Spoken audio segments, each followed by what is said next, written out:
সায়েন্সের মতে একজন ব্যক্তিকে দাফন করার ২৪ ঘন্টার মধ্যে তার দেহকে পোকামাকড় ঘিরে ফেলে এবং খেতে শুরু করে।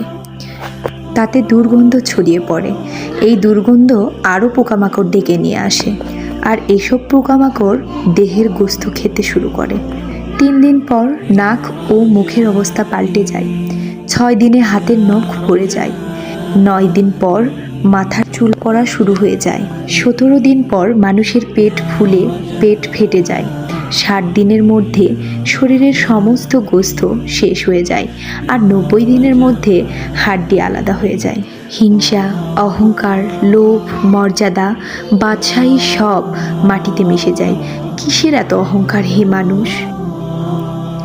মাটি দিয়ে বানানো মানুষ একদিন মাটিতেই মিশে যাবে। তাই আমাদের হিংসা, বিদ্বেষ, অহংকার থেকে দূরে থাকতে হবে। কখনো কোনো খারাপ কাজ করা উচিত নয়, এবং বেশি বেশি আল্লাহ তাআলার ইবাদত করা উচিত, এবং বেশি বেশি ভালো কাজ করা উচিত, যাতে আমাদের কবরে কঠিন কোনো আযাব না হয়। আমরা যেন সকলে জান্নাতবাসী হতে পারি।